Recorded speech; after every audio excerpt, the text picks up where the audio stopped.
Hello friends, आप सभी का स्वागत है आपके अपने YouTube channel current affairs by Ravi पर। आज मैं आपके लिए 15 अगस्त 2022 के डेली करंट अफेयर्स के क्वेश्चंस इस वीडियो में लेकर आई हूं। मैंने आपके लिए सभी क्वेश्चन सिलेक्टेड और इम्पॉर्टेंट लिए हैं। अगर आप किसी भी एग्ज़ाम की तैयारी कर रहे हो तो ये वीडियो आपके लिए काफ़ी ज़्यादा यूज़फुल रहने वाली है। और फ्रेंड्स, सभी को 15 अगस्त यानी स्वतंत्रता दिवस की बहुत बहुत शुभकामनाएं। तो फ्रेंड्स, वीडियो की शुरुआत करते हैं एक मोटिवेशन कोट से। समय इंसान को सफल नहीं बनाता, बल्कि समय का सही इस्तेमाल इंसान को सफल बनाता है। इसलिए हमेशा अपने समय का सही इस्तेमाल करें, बिल्कुल अपने समय को दुरुपयोग ना करें। तो चलिए फ्रेंड्स, क्वेश्चन नंबर फर्स्ट से शुरू करते हैं। पहला क्वेश्चन है, 15 अगस्त 2022 को स्वतंत्रता दिवस की कौन सी वर्षगांठ मनाई गई है? तो फ्रेंड्स, इस बार जो स्वतंत्रता दिवस है, इसकी जो वर्षगांठ है ये है 76वीं। ये ध्यान रखिएगा, एग्ज़ाम पॉइंट ऑफ व्यू से काफ़ी ज़्यादा इम्पॉर्टेंट है, तो इसलिए ध्यान हमें ये रखना है। अब हम थोड़ी सी बात करें कुछ इम्पॉर्टेंट पॉइंट्स की। तो 15 अगस्त 1947 को हमें ब्रिटिश शासन के 200 सालों के राज से आज़ादी मिली थी, और ये दिन हमें महात्मा गांधी जी, भगत सिंह, नेताजी सुभाष चंद्र बोस, चंद्रशेखर आज़ाद समेत सैकड़ों महान स्वतंत्रता सेनानियों के त्याग, तपस्या और बलिदान की याद दिलाता है। तो 15 अगस्त 1947 को हमें आज़ादी मिली थी, और इसी दिन यानी 15 अगस्त को मनाया जाता है स्वतंत्रता दिवस। फ्रेंड्स, स्वतंत्रता दिवस से कुछ इंपॉर्टेंट प्रश्नों को हम लोग रिवाइज करते हैं। तो भारत कब स्वतंत्र हुआ? 15 अगस्त 1947 को। जो हमारा राष्ट्रीय ध्वज है, इसकी लंबाई और चौड़ाई का अनुपात कितना होता है? ये ध्यान रखिएगा, 3:2। तो इसलिए हमेशा कभी कभी एग्जामिनर क्या करते हैं, कंफ्यूज करने के लिए चौड़ाई और लंबाई इस तरीके से पूछ ले सकते हैं। तो आप तब लगाओगे 2:3, क्योंकि लंबाई में ज़्यादा होता है, चौड़ाई में कम होता है। भारत के वर्तमान राष्ट्रीय झंडे का डिज़ाइन किसने तैयार किया था? तो फ्रेंड्स, आंसर है पिंगली वेंकैया जी ने।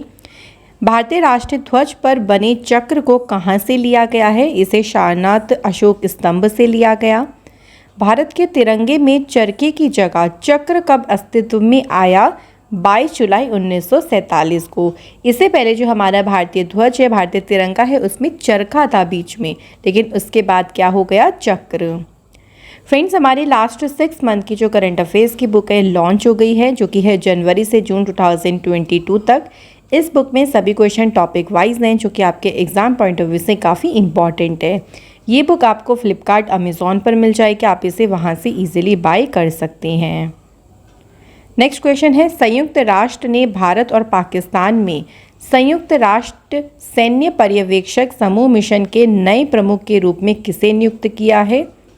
अब देखिए, ध्यान रखिएगा कि ये किसके स्थान पर नियुक्त हुए हैं। तो इन्होंने उरुग्वे के मेजर जनरल जॉस एलाडियो अल्केन का स्थान लिया है। अब यहाँ पे एक टर्म आया है जो कि है UNMOGIP। इसकी फुल फॉर्म है United Nations military observer group in India and Pakistan. इसकी स्थापना हुई जनवरी 1949 में। पाकिस्तान और भारत के बीच युद्ध विराम की निगरानी के लिए इसकी स्थापना की गई थी, और इसका मुख्यालय है इस्लामाबाद, पाकिस्तान में। नेक्स्ट क्वेश्चन देखते हैं। UNCTAD इसके अनुसार इसने एक भी रिपोर्ट जारी करी है, देखिए, और इसके अनुसार वर्ष 2021 में डिजिटल मुद्रा स्वामित्व की वैश्विक अर्थव्यवस्थाओं में कौन सा देश शीर्ष स्थान पे रहा है? सही आंसर है फ्रेंड्स, यूक्रेन जो है वो इसमें टॉप पोजीशन पर रहा है।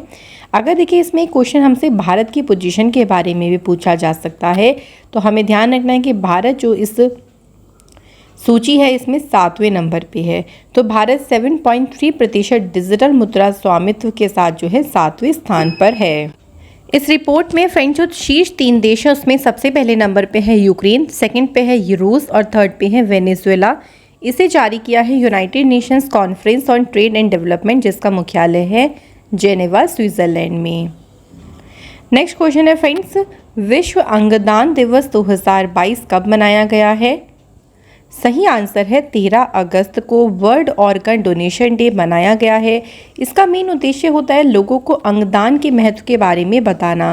भाई क्या होता है कि डेथ के बाद हमारे जो ऑर्गन्स है वो तो हमारे किसी काम के नहीं रहे, लेकिन वो किसी के लाइफ को सेव कर सकते हैं। तो इसके लिए लोगों को प्रोत्साहित किया जाता है, इसके महत्व के बारे में बताया जाता है। इसकी थीम है let's place to donate organs and save life. अब फ्रेंड्स इसी के साथ हम कुछ और इम्पॉर्टेंट डेज को रिवाइज करते हैं। तो फर्स्ट देखिए, विश्व मस्तिष्क दिवस कब मनाया गया? 22 जुलाई, और इसकी थीम है brain health for all. Second है विश्व शतरंज दिवस, ये मनाया गया 20 जुलाई को, और इसकी थीम है वुमेन इन चेस। नेक्स्ट इस अंतर्राष्ट्रीय चंद्रमा दिवस, ये 20 जुलाई को मनाया गया, इसकी थीम है lunar exploration, coordination and sustainability. Next important day है अंतर्राष्ट्रीय नेल्सन मंडेला डे, ये 18 जुलाई को मनाया गया, और इसकी थीम रही do what you can with what you have and where you are. अंतर्राष्ट्रीय न्याय दिवस मनाया गया 17 जुलाई, और इसकी थीम है achieving social justice through formal employment. तो फ्रेंड्स ये हमारे इंपॉर्टेंट डेज हैं। नेक्स्ट क्वेश्चन है हमारा, भारतीय वायुसेना और किस देश की वायुसेना के बीच पहला द्विपक्षीय युद्धाभ्यास उदार शक्ति 2022 जो है वो आयोजित किया जाएगा? ये पहला ही देखिए द्विपक्षीय युद्धाभ्यास होगा, तो इसलिए एग्जाम पॉइंट ऑफ व्यू से काफ़ी इंपॉर्टेंट रहेगा। और ये भारत की वायुसेना और मलेशिया की वायुसेना के बीच इसका आयोजन किया जाएगा। इस युद्धाभ्यास में जो भारत की वायुसेना है, जो रॉयल मलेशियाई वायुसेना है, वो इसमें पार्टिसिपेट करेंगी।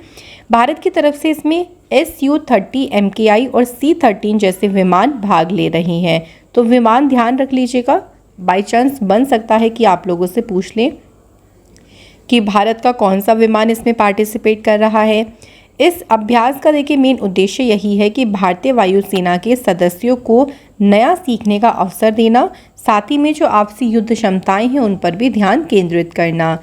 इसका आयोजन कहाँ पे किया जाएगा? तो मलेशिया में ही इस अभ्यास का आयोजन किया जाएगा।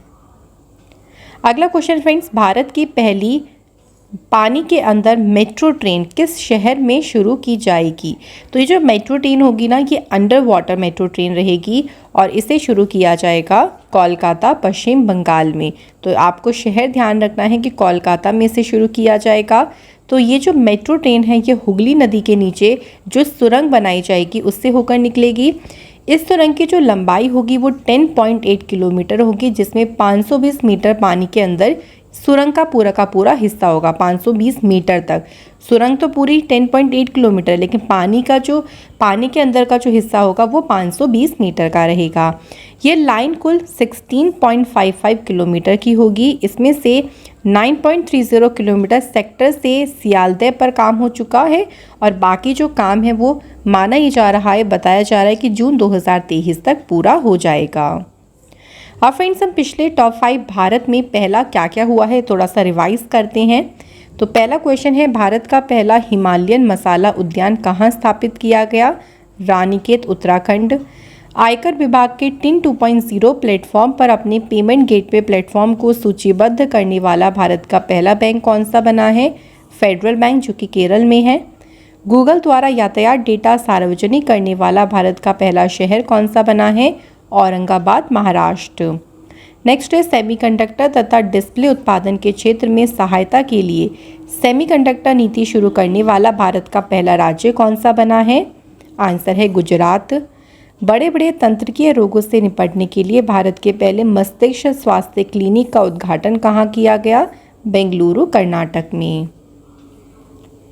नेक्स्ट है, फ्रांस के सर्वोच्च नागरिक सम्मान शेवेलियर दी ला लीजन दी ऑनर 2022 से किस भारतीय को सम्मानित किया जाएगा? तो ये जो सम्मान है ये फ्रांस का सर्वोच्च नागरिक सम्मान है, और हाल ही में इसको ये बताया गया है कि शशि थरूर जो हैं इनको इस पुरस्कार से सम्मानित किया जाएगा। तो शशि थरूर को ये पुरस्कार क्यों मिलेगा? उनका जो लेखन रहा, उनके जो भाषण रहे हैं उनके लिए उनको ये प्रदान किया जाएगा। जो ये पुरस्कार है ये फ्रांस का सर्वोच्च नागरिक सम्मान है, और इसकी शुरुआत नेपोलियन बोनापार्ट ने वर्ष 1802 में की थी। ये जो सम्मान है किसी भी क्षेत्र में, ऐसा नहीं है कि लिटरेचर में ही मिलेगा यानी साहित्य में मिलेगा, नहीं, किसी भी क्षेत्र में बेहतरीन योगदान देने वाले मिलिट्री ऑफिसर या फिर आम नागरिक को ये जो पुरस्कार है वो दिया जाता है। अब फ्रांस की बात आती है तो फ्रेंड्स फ्रांस जो है ना ये यूरोप महाद्वीप में स्थित है। राजधानी है पेरिस, करेंसी है यूरो, प्रधानमंत्री हैं एलिजाबेथ बॉर्न, राष्ट्रपति हैं इमानुअल मैक्रों, भारत ने राफेल किस देश से खरीदे? फ्रांस से। फ्रांसीसी क्रांति कब हुई थी? 1789 में। यूनेस्को का मुख्यालय कहाँ पे है? तो ये पेरिस फ्रांस में है। फ्रांस की संसद का नाम है नेशनल असेंबली। जर्मनी और फ्रांस के बीच जो अंतर्राष्ट्रीय सीमा है उसे कहते हैं मैगिनॉट रेखा। और फ्रांस की जो सबसे लंबी नदी है इसका नाम है लॉयर नदी। अगला क्वेश्चन है, केंद्र सरकार ने भारत के 75वें स्वतंत्रता दिवस के अवसर पर हर घर तिरंगा अभियान कब से कब तक शुरू किया है? तो इस अभियान को केंद्र सरकार ने शुरू किया और ये अभियान 13 से 15 अगस्त तक के लिए इसको शुरू किया था, तो इसलिए आपका आंसर रहेगा ऑप्शन नंबर बी। इस अभियान का मेन उद्देश्य देखो क्या था कि जितने भी हमारे सभी भारतीय हैं वो अपने घरों पर राष्ट्रीय ध्वज फहराएं, तो उनके लिए उनको प्रोत्साहित करना। और इस पहल के माध्यम से जो भारतीय नागरिक हैं उनमें देशभक्ति की भावना भी जागृत होगी, साथ ही साथ में राष्ट्रीय ध्वज के बारे में भी जागरूकता को भी बढ़ावा दिया जाएगा। तो इसी उद्देश्य के साथ ये जो पहल है वो केंद्र सरकार ने शुरू की। किस राज्य ने अगस्त्यमलाई हाथी रिजर्व को अपना 5वां हाथी अभयारण्य घोषित किया है? सही आंसर है तमिलनाडु। तो ये तमिलनाडु का जो है वो 5वां हाथी अभयारण्य बन गया है। इसका नाम है अगस्त्यमलाई हाथी रिजर्व। 2022 में विश्व हाथी दिवस के अवसर पर जो तमिलनाडु के मुख्यमंत्री हैं एम.के. स्टालिन, उन्होंने इसे 5वां हाथी अभयारण्य घोषित किया। अब ये 5वां है तो इससे पहले के 4 के बारे में हमें पता होना चाहिए। देखिए, तो उनका नाम है नीलगिरी हाथी अभयारण्य, कोयम्बटूर हाथी रिजर्व, अन्नामलाई हाथी रिजर्व और श्रीविल्लीपुतुर हाथी रिजर्व। और 5वां कौन सा बन गया? अगस्त्यमलाई हाथी रिजर्व। फ्रेंड्स, तमिलनाडु के लोकेशन की बात करें तो मैप में यहाँ पे आप देख सकते हैं बिल्कुल साउथ में है तमिलनाडु स्टेट। तमिलनाडु की राजधानी है चेन्नई। मुख्यमंत्री हैं यहाँ के एम.के. स्टालिन, गवर्नर हैं आर.एन. रवि, मुख्य न्यायाधीश हैं संजीव बनर्जी। तमिलनाडु के 3 पड़ोसी राज्य हैं केरल, कर्नाटक और आंध्र प्रदेश। यहाँ पे लोकसभा की सीटें हैं 39, राज्यसभा सीट हैं 18 और विधानसभा सीट हैं 234। प्रमुख झीलें हैं बेरीजाम, ऊटी झील, कोडाईकनाल झील और चेम्बरबक्कम झील। ये सभी इम्पॉर्टेंट झील्स हैं तमिलनाडु में। तमिलनाडु के पर्वत कौन कौन से हैं? देखिए, पलानी पर्वत, शिवराय पर्वत, जवादी पर्वत, पंचमलाई पर्वत और सिरुमलाई पर्वत। भारत का जो दक्षिणतम बिंदु है कैप कोमोरिन कन्याकुमारी में है। ये किस राज्य में है? तो ये तमिलनाडु में है। तो ये भी फ्रेंड्स हमारा इम्पॉर्टेंट पॉइंट है। इम्पॉर्टेंट राष्ट्रीय उद्यान में है वेदांतगल अभयारण्य, इंदिरा गांधी अभयारण्य और मुदुमलाई अभयारण्य। भरतनाट्यम किस राज्य का लोक नृत्य है? तो ये तमिलनाडु का है, जो कि एग्ज़ाम में बहुत ज़्यादा पूछा जाता है। नेक्स्ट क्वेश्चन हमारा, अंडर 16 वर्ग की पहली खेलो इंडिया महिला हॉकी लीग 2022 किस शहर में आयोजित की जाएगी? तो इस लीग का जो आयोजन है ये नई दिल्ली में किया जाएगा और पहली बार ही देखिए ये लीग होने वाली है। अंडर 16 वर्ग की लीग रहेगी जो कि नई दिल्ली के मेजर ध्यानचंद स्टेडियम में इसका आयोजन किया जाएगा। इसमें पूरे भारत से जो है वो 16 टीमें इसमें भाग ले रही हैं। इस लीग के पहले चरण में 56 मैच खेले जाएंगे और इसमें 300 से भी ज़्यादा जो खिलाड़ी हैं वो प्रतिस्पर्धा करेंगे यानी पार्टिसिपेट करेंगे। अगला क्वेश्चन है, प्रतिष्ठित Lisbon triennale millennium BCP lifetime achievement पुरस्कार 2022 जीतने वाली दक्षिण एशिया की पहली महिला वास्तुकार कौन बनी है? सही आंसर है मरीना तबस्सुम। ये बांग्लादेश की ही रहने वाली हैं और इस पुरस्कार को जीतने वाली दक्षिण एशिया की पहली महिला वास्तुकार बनी हैं। अब बात करते हैं फ्रेंड्स ये पुरस्कार उन्हें क्यों मिला है। तो ये पुरस्कार उनकी अनूठी प्रथा, वास्तुकला के आध्यात्मिक मूल सिद्धांतों और विशिष्ट सांस्कृतिक और भौगोलिक संदर्भ से प्रेरित उनके काम समकालीन मुद्दों के लिए दिया जाएगा जो कि सामाजिक परिवर्तन ला सकते हैं। नेक्स्ट है फ्रेंड, 600 T20 क्रिकेट मैच खेलने वाले दुनिया के पहले क्रिकेटर कौन बने हैं? सही आंसर है किरोन पोलार्ड। ये वेस्ट इंडीज़ के प्लेयर हैं और 600 T20 क्रिकेट मैच खेलने वाले ये दुनिया के पहले क्रिकेटर बने हैं। अब यहाँ पे ध्यान रखिएगा उन्होंने उपलब्धि कब हासिल करी। तो हाल ही में दी 100 टूर्नामेंट के मुकाबले में लंदन स्पिरिट की तरफ से इन्होंने खेलते हुए ये जो अनोखा रिकॉर्ड है ये इन्होंने अपने नाम किया। फ्रेंड्स, अब हम इस वीडियो के इम्पॉर्टेंट पार्ट को करते हैं, जो कि ऊपर वाले प्रश्नों का है फटाफट रिवीजन, जिससे कि फ्रेंड्स आपको सभी प्रश्न इसी वीडियो में अच्छे से याद हो जाएं। तो चलिए इन्हें शुरू करते हैं। 15 अगस्त 2022 को स्वतंत्रता दिवस की कौन सी वर्षगांठ मनाई गई है? सही आंसर है 76वीं। UNCTAD द्वारा जारी रिपोर्ट के अनुसार वर्ष 2021 में डिजिटल मुद्रा स्वामित्व की वैश्विक अर्थव्यवस्थाओं में कौन सा देश शीर्ष स्थान पर रहा है? तो फ्रेंड्स आंसर है यूक्रेन। विश्व अंगदान दिवस कब मनाया गया? तो सही आंसर है 13 अगस्त। नेक्स्ट है फ्रेंड्स, भारतीय वायुसेना और किस देश की वायुसेना के बीच पहला द्विपक्षीय युद्धाभ्यास उदार शक्ति आयोजित किया जाएगा? तो ये होगा भारत और मलेशिया देश के बीच। भारत की पहली पानी के अंदर मेट्रो ट्रेन किस शहर में शुरू की जाएगी? कोलकाता, पश्चिम बंगाल। फ्रांस के सर्वोच्च नागरिक सम्मान Chevalier de la Legion d'Honneur 2022 से किस भारतीय को सम्मानित किया जाएगा? आंसर है शशि थरूर। केंद्र सरकार ने भारत के 75वें स्वतंत्रता दिवस के अवसर पर हर घर तिरंगा अभियान कब से कब तक शुरू किया? 13 से 15 अगस्त। किस राज्य ने अगस्त्यमलाई हाथी रिजर्व को अपना 5वां हाथी अभयारण्य घोषित किया है? तो वो है तमिलनाडु। अंडर 16 वर्ग की पहली खेलो इंडिया महिला हॉकी लीग 2022 के शहर में आयोजित की जाएगी। तो इसका आयोजन नई दिल्ली में किया जाएगा। नेक्स्ट है, प्रतिष्ठित Lisbon triennale millennium BCP lifetime achievement पुरस्कार 2022 जीतने वाली दक्षिण एशिया की पहली महिला वास्तुकार कौन बनी? इनका नाम है मरीना तबस्सुम, यह बांग्लादेश की हैं। 600 T20 क्रिकेट मैच खेलने वाले दुनिया के पहले क्रिकेटर कौन बने हैं? तो फ्रेंड्स आंसर है कीरोन पोलार्ड, जो कि हैं वेस्ट इंडीज़ के प्लेयर। फ्रेंड्स, अब इस वीडियो का एक और इम्पॉर्टेंट पार्ट आ गया है, वो है आज के डेली स्टैटिक जीके का सेट। ये प्रश्न बार बार एग्जाम में पूछे जाते हैं, तो चलिए शुरू करते हैं। क्वेश्चन है फ्रेंड्स, दिल्ली का पहला मुस्लिम शासक कौन था? आंसर है कुतुबुद्दीन ऐबक। नेक्स्ट क्वेश्चन है, मार्ली मिंटो सुधार किस वर्ष में पारित हुआ था? 1909 ईस्वी में। भारतीय संविधान में कितनी अनुसूचियां हैं? तो कितनी अनुसूचियां ध्यान रखेंगे फ्रेंड्स? 12।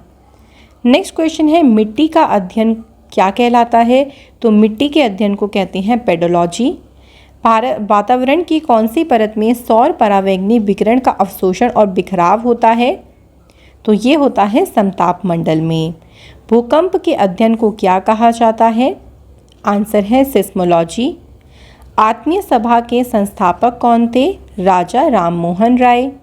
अतिचालकता का पहला सिद्धांत कौन सा था? तो आंसर है लंदन सिद्धांत। नेक्स्ट हमारा क्वेश्चन है, उत्तर पूर्वी भारत में सबसे बड़े ताजे पानी की झील कौन सी है? तो वो है फ्रेंड्स लोकटक झील। ये ध्यान रखेंगे कहाँ पे पूछा जा रहा है, उत्तरी पूर्वी भारत की बात हो रही है।